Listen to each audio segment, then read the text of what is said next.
Well, hey you, and welcome back to Let's Play Kerbal Space Program. My name is Satchmo. Thank you guys so much for being here. This episode, we're going to go to the moon. At least we're going to fly by the moon. So let's go to the, whatever this place is called, and accept the contract, explore the moon. So it says we need to fly by the moon, gather scientific data from the moon, and return to Kerbal from a flyby of the moon. So we get a good little bit of science for this, good little bit of money. It's a pretty important mission for Kerbal kind. In between last episode and this episode, I did a couple... I should go back to here. I did a couple more missions. And I would recommend, if you're playing along, or if you're at the stage in the game yourself, that you do what I did. So in between last episode and this one, I just did some more survey missions and some more ferry missions. And I just used the craft that we built together on camera.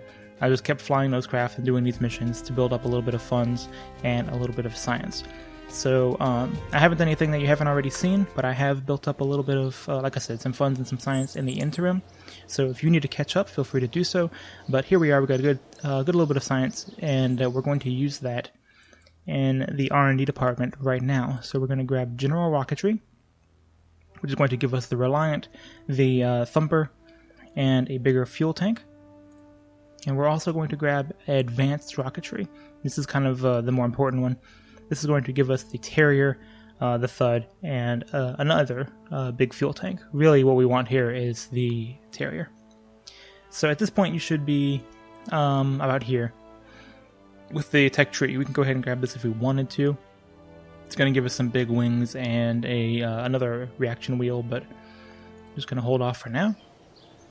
A couple other things. We're going to upgrade the tracking station, which is going to, it says patched connects, visible, and map. So we're going to be able to interact with our trajectory while we're in space and target things in space and whatnot. So that's going to be helpful. Also, upgrade mission control. It's going to allow flight planning. It's going to make us allow us to do maneuverment nodes. And what those are, you'll see more of those in a minute, but what those are is that you can plan different maneuvers ahead of time, and it'll actually show you what your craft is going to do once you've completed the maneuver. So instead of just, as we have been doing, where you burn prograde to go faster or retrograde to go slower, you can actually plan that out ahead of time and see what the effect is going to be ahead of time. So we're going to use that to get to the moon. So upgrade those two things at least. Let's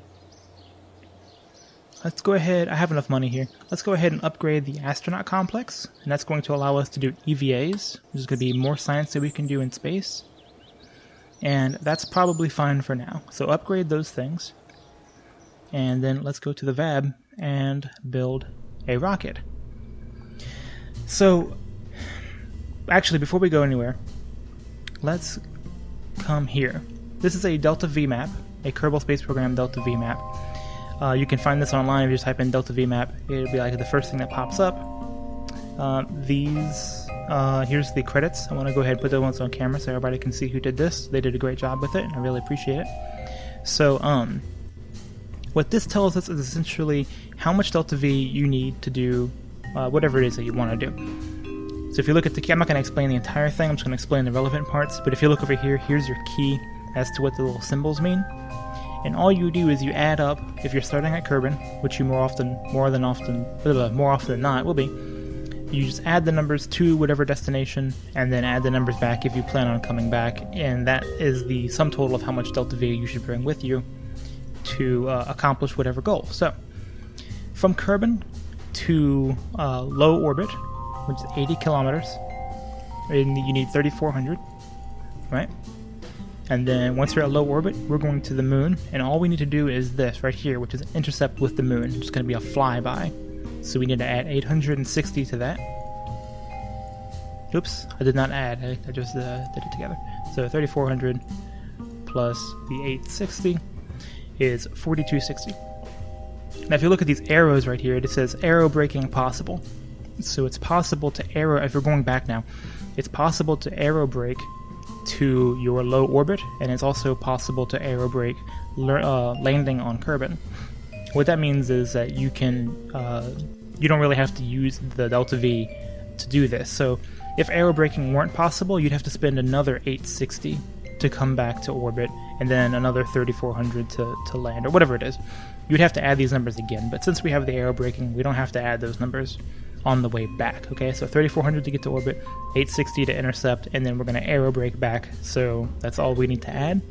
However, I would encourage you to add 15 to 20%, 10 to 30, 50%, I don't know, however much.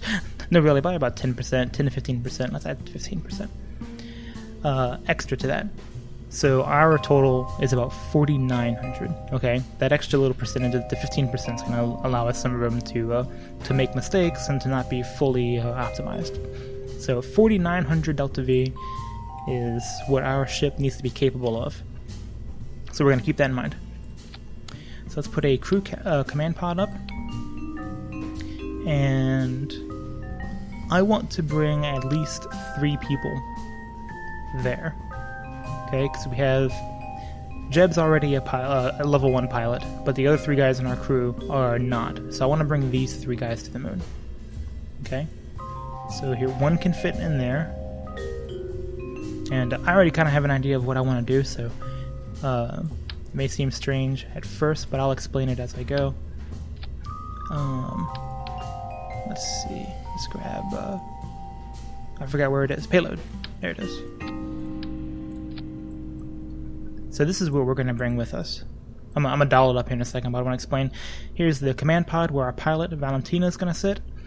And then we have a science junior where we can do some science. And then we have a service bay, which we haven't used before. But you can open up the service bay and stick things in there, which I will do. I'll put the storage unit in there so we can store all of our science. I will put a thermometer. I put a barometer right there. Put a couple of mystery goo. What else? I think that's it. Oh, batteries. Let's do some batteries in there as well. You know, I'll actually stick that to the side there too. There we go. Kind of crammed in there, but that's okay. And then close the doors, and that's going to keep it, that's so we don't have to put it on the outside of the craft. You can stick it on the inside there and it'll kind of keep it safe. So that's really convenient. So we've got batteries, which we haven't had to deal with, but we're going a significantly further distance than we have before. So we're going to bring a little extra battery power with us so we don't run out of electricity.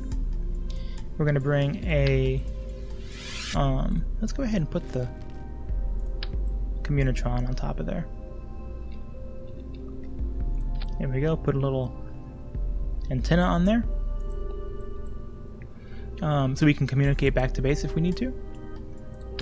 Put some radial mounted drogue chutes, and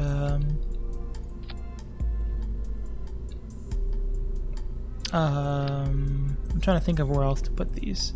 Let's look at the center of mass. I want these to be above center of mass so that the ship falls kind of in this orientation.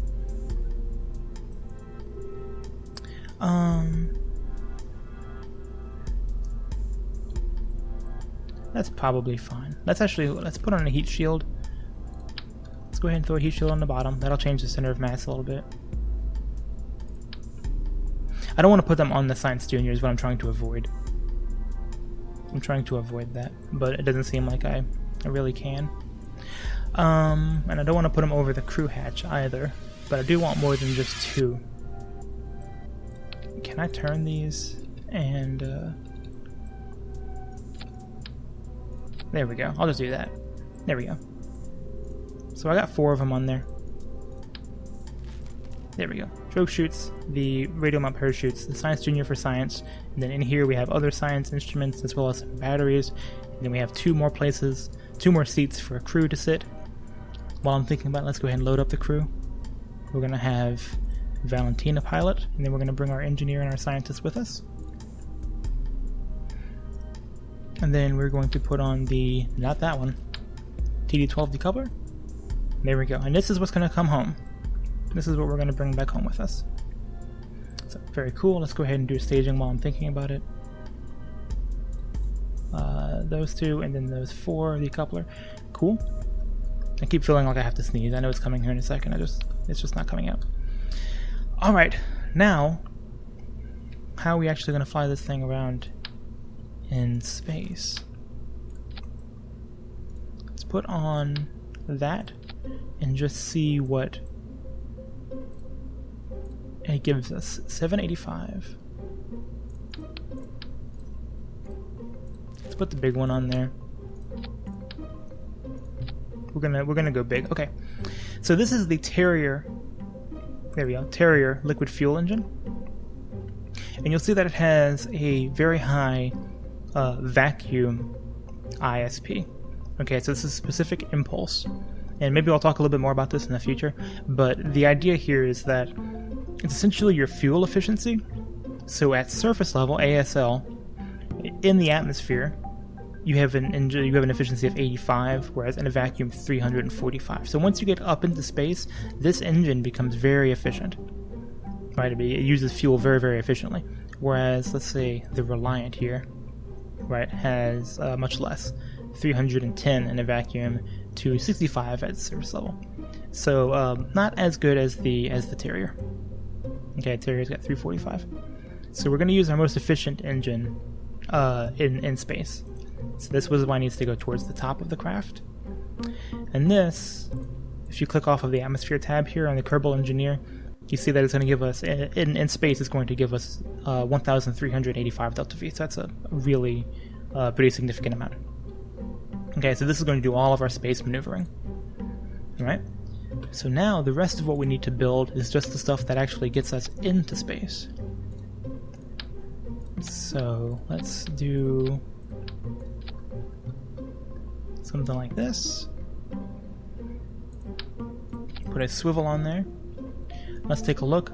This stage, stage 5, is going to give us 1627.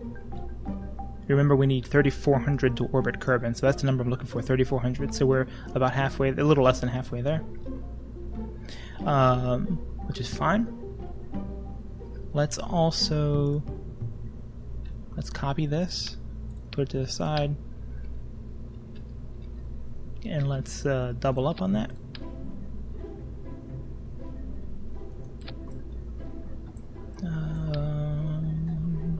Try to get it lined up about right.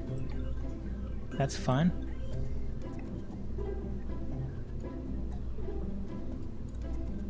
Put that there. Just do a little bit of staging to reorganize things. Okay, so all of our engines are on the bottom stage. Now our delta V is 2,500, so we're approaching that number. Out of curiosity, what happens if I put 2 more on? This is not, oh, these aren't lined up right. If you look at it from the top, see how it's kind of canted off to the side? Yeah, let's fix that. There we go. And by extension, these other ones that I put on have done the same thing. There we go. That's a little bit better. I'll fix it. I'll move it around a little bit in a minute. Okay, 2803. Let's take those off and let's replace it with something else. I'm curious if I can do a little bit better than that with the Thumper solid fuel boosters.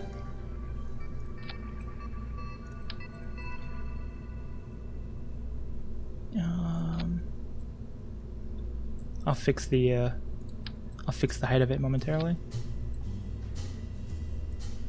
Put everything on the same stage so it calculates properly. Alright, now it's saying 2,900, so we're getting pretty close.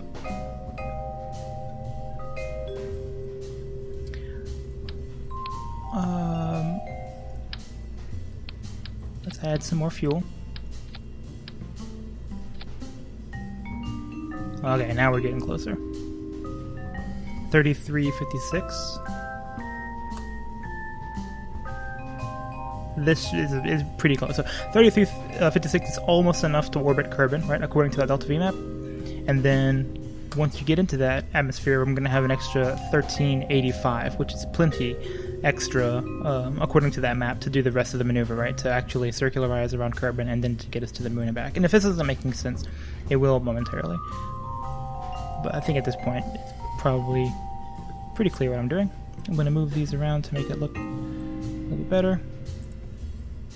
These numbers are also going to change here because I have a couple more things to add. Let's strut that. And let's strut that. Sometimes it doesn't connect right. I don't know why. Yeah, this has been a problem since I got this game. There we go. And then check. Sometimes symmetry doesn't happen, so you'll strut one but not the other. All right, that works just fine. Let's go ahead and put on some winglets. There we go. Okay, this looks like something that would get us to the moon. Indeed. Also, out of curiosity, let's see. Now, here's something to think about too. That according to this map, I want to make sure that I'm reading this right, but it says total values do not include... Oh, I'm sorry, here we are. All values are measured as vacuum delta V in meters a second. So it doesn't take into account the difference in delta V if you're in the atmosphere versus in a vacuum.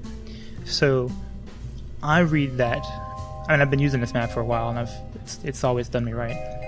But I'm going to turn off atmosphere. And so this is a 5605, and remember my target was 4900. So this craft should work just fine. In fact, it's probably a little bit too much.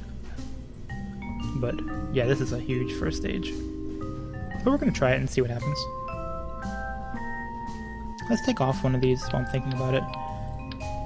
And see what it gives me. 53. Let's do that. Let's take a little bit less with us. Alright, let's check the staging. Those all go off. The big boosters go off. The solid fuel is going to burn off fast first, so that's going to go. And then the side boosters are going to go. And then that is going to detach. And then this is going to activate. Those can be on the same stage. And then later on, that's going to detach the drogue chutes and then the parachutes. Yeah, so the staging looks right.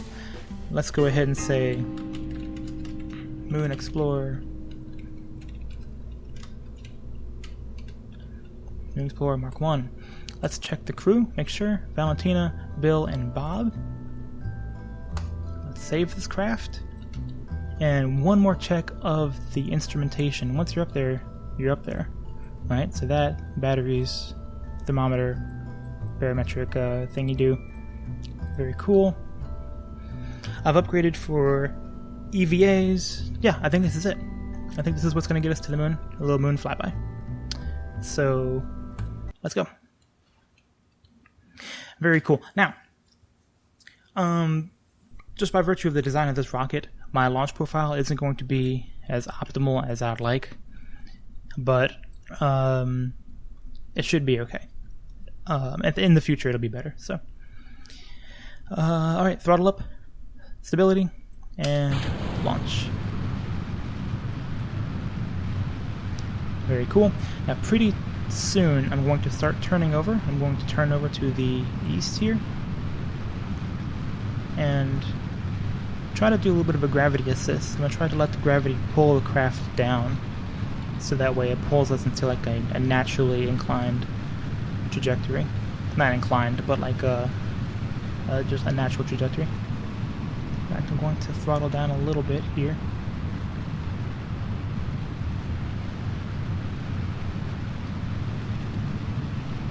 Now, as you start shedding pieces off of the rocket,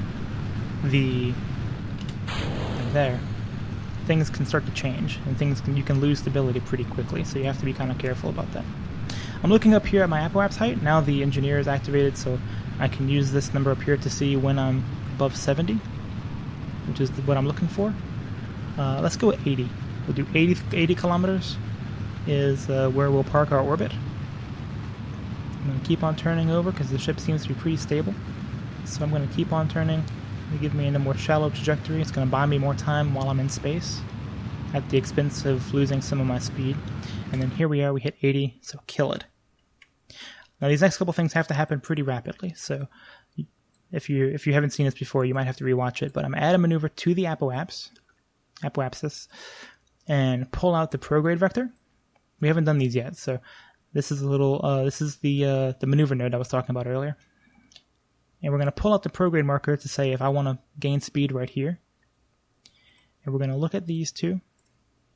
I'm going to right click them to pin them up. And I want these things to be even, and I want them to be about 80 kilometers. Okay, so what you can do is you can click on this guy right here, Graphical Maneuver Editor, decrease the granularity of it, and use these two to actually change the position of when we want to actually launch, to actually perform this maneuver. And as I do this, you can see these numbers move around a little bit, right? So there, right there is 82 apoapsis and 78 periapsis. That's pretty circular. It's pretty even on both sides. And you'll see that now it's given us a couple things, right? It's giving us the staging right here. It's given us how long until the node and the estimated burn time. We want to burn half before the node and half after the node. So burn time of about a minute. So I want to burn at 30 seconds. So here we're getting close to 30 seconds. I'm pointing my ship at that maneuver node. I'm trying to anyway. There we go. And I'm going to hold my argument right on that blue maneuver node. And as I burn, you see that we're starting to tick away the total amount of delta V required to perform this maneuver. Also, and this is something that happened in a new update that I love, it gives you the different staging, right? So I'm going to be able to perform all of this on my 5th stage, and then I'll perform a little bit on my 4th stage. So very cool. So here, as this ticks down to the 4th stage line, I'm going to have to switch back to my editor. And there we are. And drop off. It's going to tell me that these are out of fuel. So here in a second, they'll run out of fuel. There we go. And ditch those. Very cool. Let's spin back out. Again, I'm holding it on that blue marker, and I'm waiting for my orbit to match the dotted line orbit that we see that we have planned here. We're getting pretty close, and stop it. Oops. Pressed the wrong button. That's okay. I overshot about 21 meters a second. That's not a big deal. Let's take a look at our actual stats here. 80,000 at our low point and 107 at our high point. It's certainly not circular, but it's fine by me. I've got a little bit of fuel left in my 4th stage, and I have a ton of fuel on my 3rd stage. So we are looking great. That was actually a really good launch. I know I kind of went fast on that one. I know if you haven't played the game before, if you have played the game, that's probably, you're totally fine and you're caught up, and that's great. I'm kind of hoping most people have played this, so I don't get a whole lot of comments fussing at me for not explaining things better. I can certainly explain it again in the future if I need to, but anyway, hopefully you caught on. Ask me any questions in the comments if you need to, though, and I will explain it, I promise. So we're going to target the moon like I did a second ago. We're going to set up a maneuver at a tangent to the moon. Okay, so look at the kind of circle, the orbit of the moon. Okay, we're going to take a quarter of that, and we're going to find that tangent right here. That's where we're going to put our maneuver node, and then we're going to burn prograde until we get an intercept with the moon. There we go.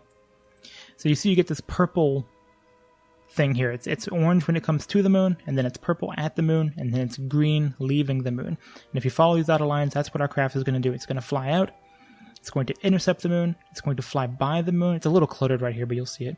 And then it'll escape the moon and come this way. So what I want to do is I want to set up a free return trajectory. I have to do this kind of fast because I'm going to miss my node if I don't. If I take too long. Anyway, so I'm going to adjust this to where the periaps coming back is within the sphere of influence, or the atmosphere of Kerbal. So, there we go. That's fine right there. I'll explain more about that momentarily. So go ahead and let's go ahead and burn. I'm a little bit late on the maneuver node, but that's okay. I don't mind. I was trying to do it. You didn't do it too much talking. So run out of fuel there. There we go. Burn the rest on this stage. So while this is burning, I can go ahead and explain a little bit better about what's happening here. We're burning to a point where our ship is going to interact with the moon, and then the moon's going to sling us back out.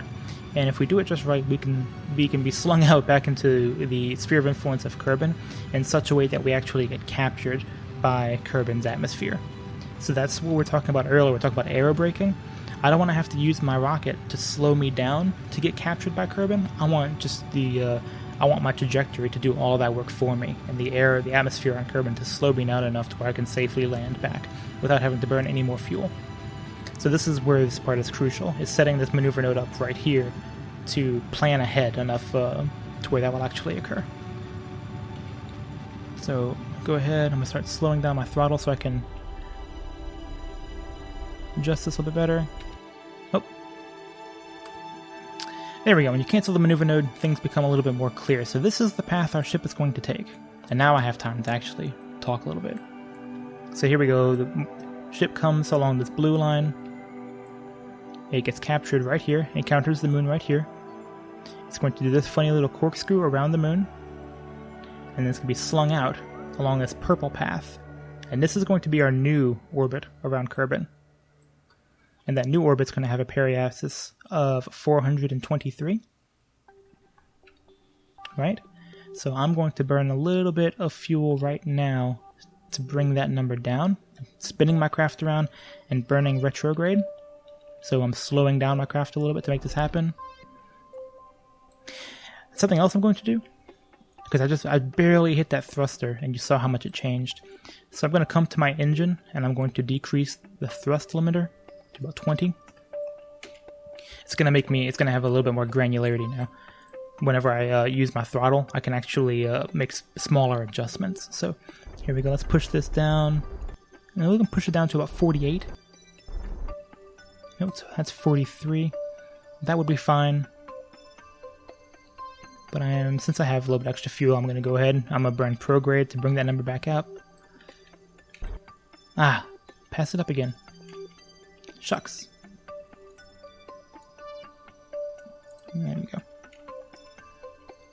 And this really isn't this critical. I can do this many times along the path here. I can't. Okay, turn this down to like practically nothing. This keeps happening. It's pretty funny. I don't want to spin this craft around too much because I'll lose electric charge.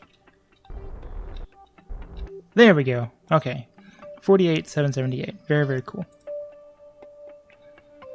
Alright, so I have a good little bit of fuel left, and we are on a free return trajectory. If I just let the game go, I would go to the moon, and then I would come back and be captured by Kerbin. Now, survivability becomes a question in terms of like how fast you're hitting the atmosphere, but that's something that we're going to have to work on in a little bit. So, now, let's go ahead and start doing all of our science. We're going to get a ton of science on this mission. So let's go ahead and take a crew report.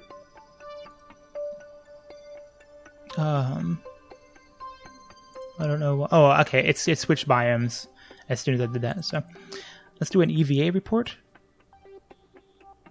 Automatic EVA. Activate a hatch. Okay, so Valentina can go up in EVA. Very cool. Put her back. Let's move this. Atmospheric pressure scan. We're on the dark side of the planet, so it's a little dark. I mean, it's a little hard to see, but let's grab. There we go. Atmospheric pressure scan. Oh, and then we changed biomes again, so I have to do all that again. Let's go ahead and collect all the experiments and do another crew report, an EVA report again. There we go. Hop back in, Valentina. A temperature scan. A mystery goo. A material study. Now, something I'm concerned about here is, there we go. Let's close that down for a minute. I would like to get the scientist out, but I'm realizing that I don't have a hatch on here. Transfer crew. Which one is the scientist? I forget. Okay, Bob is the scientist. Transfer crew. This part is full. Ooh. Yep, I forgot that I don't have...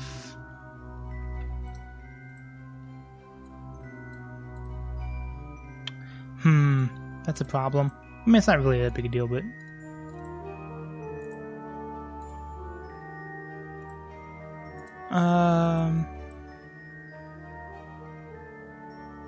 Yeah, unfortunately these guys can't actually EVA. I forgot about that. I forgot that I don't have a way for them to actually get out of the ship. Valentina can, because her hatch isn't blocked, but this part here doesn't have a hatch. So it is what it is. So, okay. Well, that's fine. It's not that big a deal. Let's go ahead and time warp. And for some reason, I can't get rid of the transfer crew thing.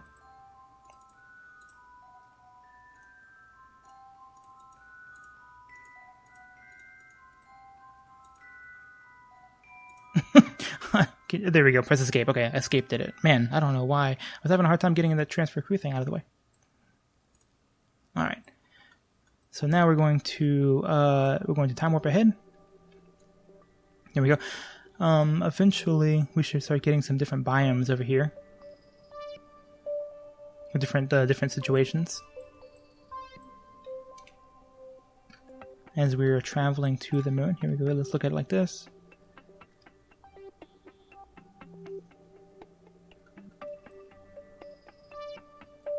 Alright, and here's the important part, is that we are about to enter the sphere of influence of the moon. There we are. We are now above the moon, and this is our little orbit we're going to take around the moon. Very cool. Let's go ahead and see if we can do more science. I can do another crew report. The HUD, is the user interface here is a little cluttered, but... Open the service bay. Collect the experiments, do a crew report. Let's do an EVA report.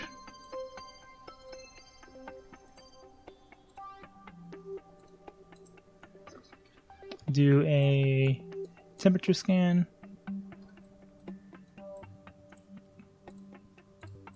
Do a pressure thing. We'll do a mystery goo. Neat. Let's close that. And actually, let's open it back up while I'm thinking about it, and let's collect all the data. Now, something else I'm going to do is, oh, I didn't turn my phone on silent. Let's go ahead and press F5 to save it while we're up here. I would love to reset this. That's a shame. Anyway, let me try one more thing, the crew transfer thing. Let me try one thing. Let's try to transfer crew. Here we are. Transfer her to this part. Yeah, it says this part is full. Let me try something weird. Let me just try something weird real quick.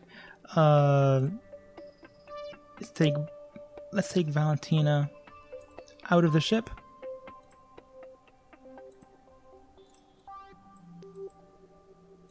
And then transfer the crew, transfer Bob to here. Okay. And then let's put Bob on an EVA.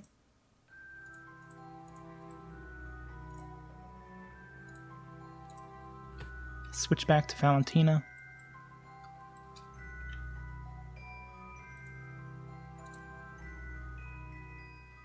This is a little funny, but I'm gonna try to switch them around, like, by putting her out in space. Bob. Okay, she's still in the way.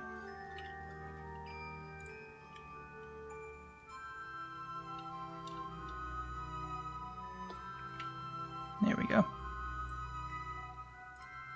So, let's send Bob on EVA. There we go. Let go. Let's switch to Valentina. And do we have lights on? There we go. Turn your lights on. Grab the ship. Board. Transfer her to that craft. There we go. And then switch back to Bob, who is floating away precariously. There we go. So when you are in EVA mode, you use those little thrusters that these guys have. Very cool. Okay, so now what I can do with that I have a scientist out, as awkward as that whole thing was, and apologize, is I can restore a science junior, and I can restore, let's see, there we go, I can restore the mystery goo, and I can come around to the side.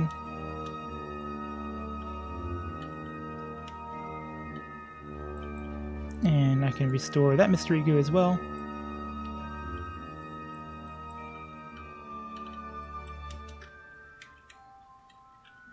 And grab it onto the hatch and board. So there we go. I've used my scientist to restore the things on the ship. So now I can do more science. Material studies. Go ahead and observe the material bay. You get 50 science for that. That's why I wanted to shuffle those guys around so badly. I'm sorry if that was really awkward, but I really wanted to shuffle those guys around so I can get the scientists out of the ship and reset this thing so I can grab even more science. So, I'm going to go ahead and collect that. I might have to do that whole shuffle again here momentarily. For now, let's just look at ourselves fly around the moon, and we'll see if our situation changes. And I can get even more science. Very cool. Nice little flyby of the moon. Very cool. Okay, now I am back in the SOI of Kerbin, the sphere of influence of Kerbin.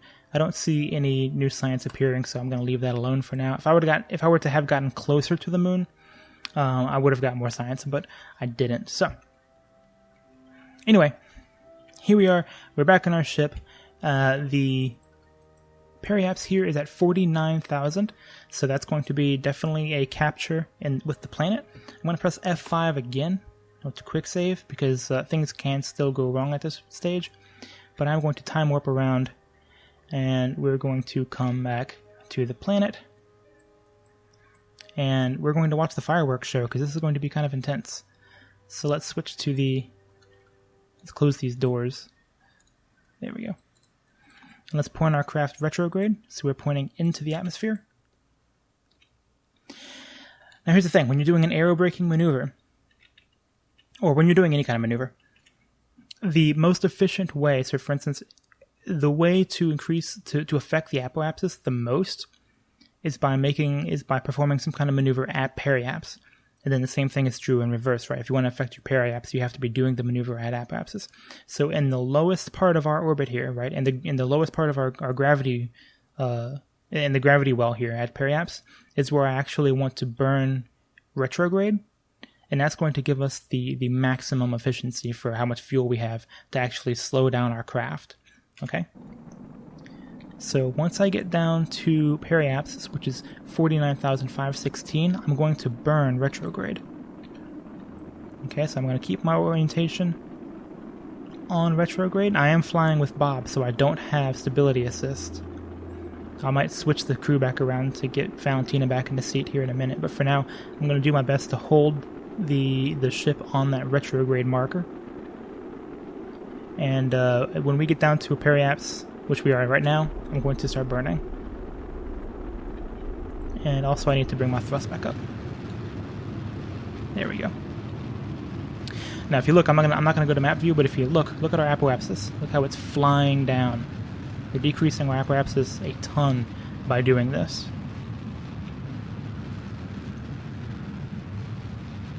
There we go.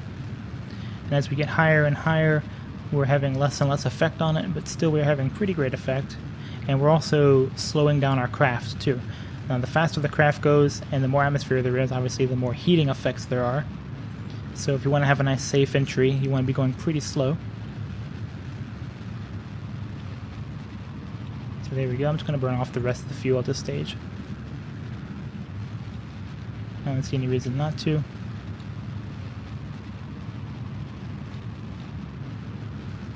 A more efficient way to do this would be to make another circle around the planet and then burn again at the lowest point, because I am no longer... Whoa, that was funny. I am no longer at the lowest point, but that's okay. I'm going to go ahead and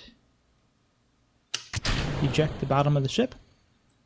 So now we have the, you can't really see because it's dark, but we have the heat shield on the bottom here. And now we're going back up into space. We're going towards our apoapsis again, so let's go ahead and time warp around. This is going to take a little while to actually do, because we're going to be spending kind of a long time in the atmosphere here, but as soon as we get to 70, there we go, I can warp a little faster. So let's fly around. Let's check on our things here. I'm going to go ahead, as awkward as this is, let me see, where's the... Oh yeah, we're definitely going to be landing this time around. Let me go ahead and put Valentina back in the pilot seat, just so I can use her stability control.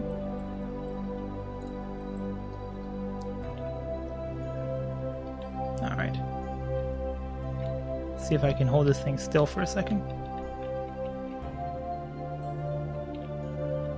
Alright. So EVA Bob. Very cool. Switches back to the ship. Transfer Valentina to the pilot seat. Send Valentina on EVA. Switch over to Bob.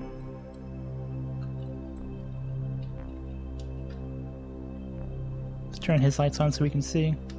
Oops, wrong button.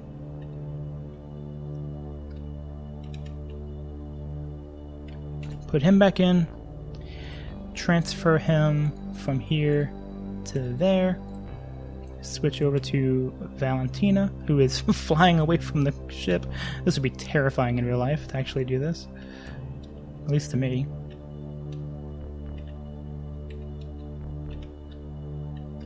Grab onto the ship.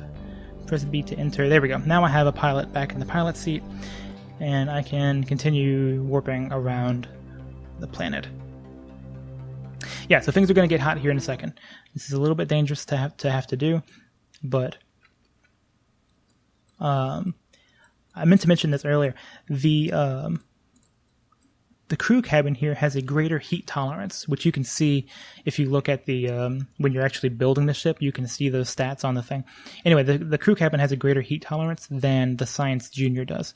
So that was why it was important for me to not stick this capsule and the crew cabin next to each other, which would have made transfer a little bit easier, but I wanted this thing to be on the bottom because it has the highest heat tolerance. And of course I have the heat shield down here too to help with that as well. But anyway, there is still a chance that, oops, stability. There we go.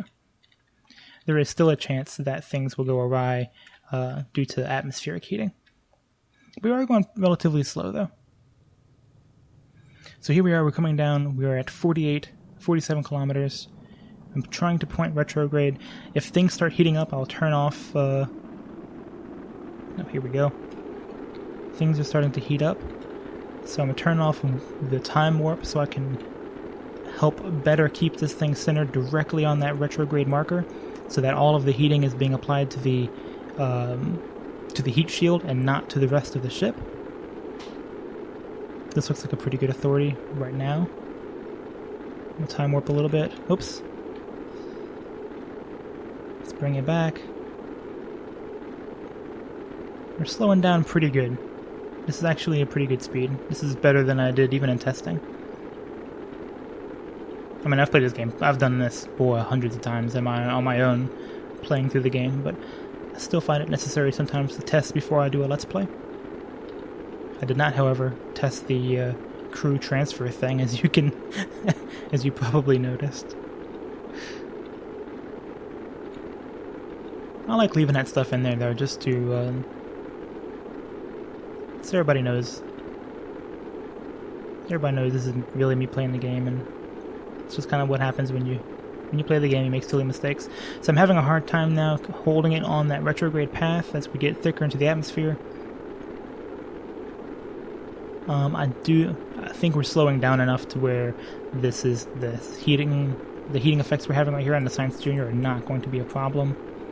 But I am still, if you look at I can't show you. There we go. You see my yaw is all the way to the left here, trying to hold that authority. There we go. And we have slowed down enough, so we're not going to burn up in the atmosphere.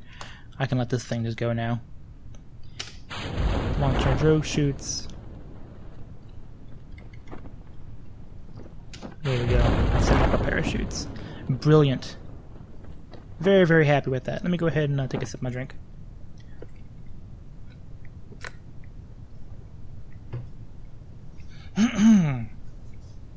Parched from all that talking. Yep, very successful. Very cool mission. Got a ton of science. Is there any other science I can do? Oh, here we go. EVA and material studies. Can't do material studies though because things already been used. So yeah, we should get a lot of science, a lot of funds, a lot of reputation from this. So very excited about that. Our landing speed is going to be at 5 meters a second, which this can surely tolerate. And all of the crew should level up as well. We should have a lot of experience for the crew from doing this as well. So yeah, all around a very successful mission. Very happy with that. So the only thing was that this thing doesn't have a crew hatch on it, which I totally forgot about. So it was a little hard to get Bob out and actually redo some of the science. But as you can see, that's why it's important to have these scientists with you, so that you can run these experiments over and over again. And you're going to see you're going to get a lot of science from this. Or we're going to get a lot of science from this. Here we go. Soft landing, nice little splash down. Is there anything else I can do while I'm here? Material studies. You know what? Let's oh no, because I gotta switch them around and all that. Screw all that. Let's go ahead and recover. I was gonna get Bob out and redo the material thing, but forget it. Yeah, so let's see the mission recap here. 258 science for that mission.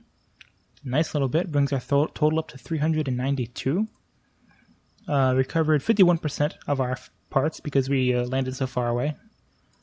And there we go. All 3 of the crew advanced to level 1. Bob got 4 XP. I wonder why he got 4. And everybody else got 3. So there. Now our whole crew, I'm going to go ahead and warp to next morning so we can look at daytime. So yeah, there we go. Very, very cool. Flew by the moon for the first time. Completely successful mission. And and now we're excited about our Moon Explorer series of craft. We're going to be iterating on that. And that craft will probably, through several different iterations, will orbit the moon and will probably touch down on the moon and may even start building a moon base in the future. It may also be iterated into a kind of sister series about the Minmus Explorer as well. We'll see about that. Before we end up this episode, though, let's go to mission control and see what the next big mission is. Explore Kerbal. Ah, here we go. I like these missions. These are kind of the main missions in the game. This one doesn't have a whole lot of prestige, but it's still important. Rendezvous 2 vessels in orbit of Kerbal. So that's going to be an exciting one. So let's go ahead and accept that one, just so it doesn't go away. And but we'll be doing that sometime soon. Yeah, we just got a bunch of ferry missions and rescue missions and whatnot. So, all right, very cool. Next episode, I'm going to show you how to. It's gonna be a very short episode, I think. It might just be like a little bonus episode.